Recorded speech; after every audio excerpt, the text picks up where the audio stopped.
Testing, testing, 1, 2, 3. Let's see if this works. Okay. Okay, I've just been ranting for a really long time and about episode 1 for about 20 odd minutes, or 10 minutes at least, and the camera was switched off. So I'm just gonna try and remember what I've just said about episode 1. And you know, so I went with my nephew on Tuesday, which was also my birthday, and so it's 34 years ago the day that I saw Star Wars: A New Hope, and then on Tuesday I saw episode 1 in 3D, so you know, had to do it on that day, and I enjoyed it. Obviously I've seen episode 1 numerous times now, so I know it like the back of my hand, and still in 3D. Okay, it's not in the league of Avatar, but it's still a really good film, and it definitely visually is interesting in 3D. It looks like in parts it looks a bit like a really nice book, that 3D pop-up book. In parts you've got the different sort of layers, and 3D works well in a sort of on that sort of level. Okay, you haven't got all stuff flying at you, but it's still definitely good stuff. Okay, I saw a review by someone called Critnik, and he's on YouTube, and he hasn't seen episode 1 for a long time, or if at all. So he went and saw it, and he really enjoyed it, and he comes with a really fresh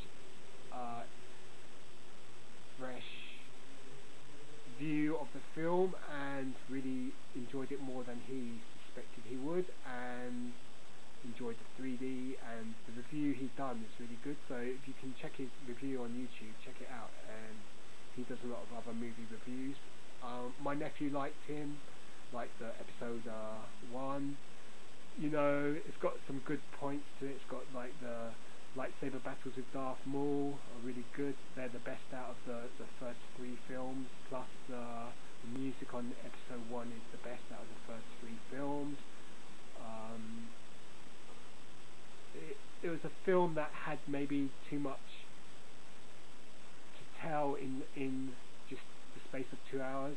It should have just maybe concentrated more on a fewer characters, and not such a, you know, so like A New Hope is just the events that happen around Luke Skywalker, R2-D2, C-3PO, Han and Leia, whereas what's going on in episode 1 is a lot more wider ranging.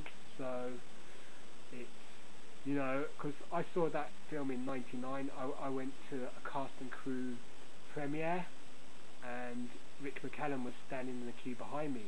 Not that I was like being a groupie and going, wow, it's Rick McCallum, but you know, the film started, and you know, the audience were pretty quiet. The film didn't meet expectations. It was kind of, you could tell that there was a palpable disappointment, and being a massive Star Wars fan, I was disappointed.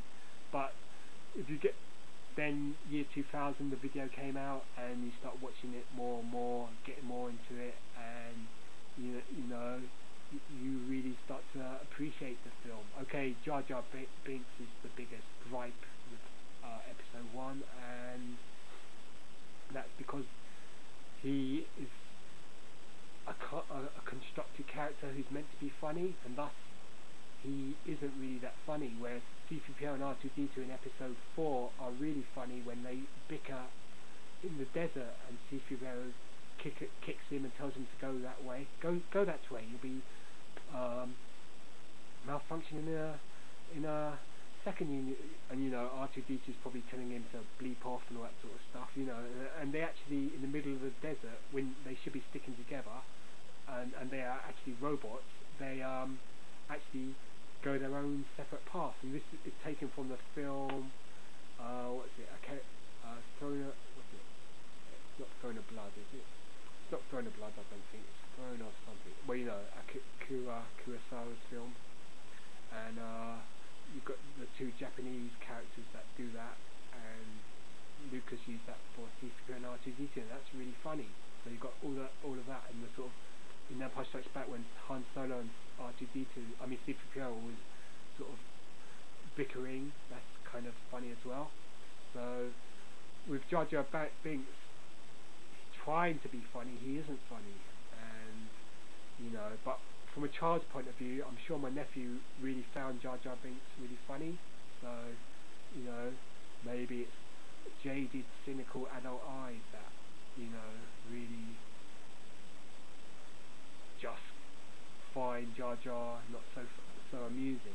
I mean, I'm not a big Jar Jar hater, but I know a lot of people are. So and I think there's a new figure of Jar Jar Binks and Carbonate coming out. So episode 1, the music is good, best out of the first 3 films. Darth Maul, you can't really fault him, he's a great character, and Qui-Gon Jinn has that sort of wisdom about him, which is, I think the big mistake with episode 1 really was Anakin Skywalker, that they started him as a 9-year-old. They should have started when he was about maybe 20 and begun the turn to the dark side a lot sooner, so we could have had more Darth Vader in episode 3 as well. Okay, so still I enjoyed episode 1 in 3D, and I'd thoroughly recommend it. If you're a Star Wars fan, then you've got to go, man. You have to go. If you like Star Wars, you have to go.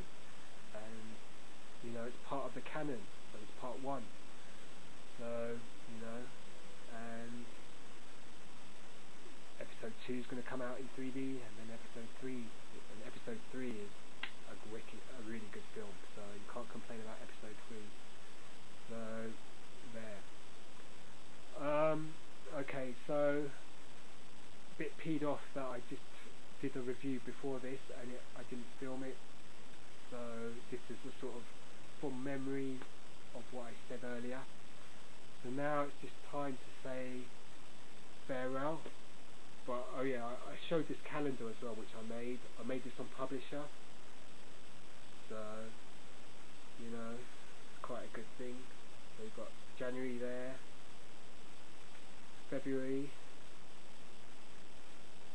March, April, May, June. There's the Tri-Logo Jara there in the corner. I could have bought that for 20 quid years ago. It was about 93, but I turned my nose up against it. Little did I know how much that thing is worth. July, got a sample card there.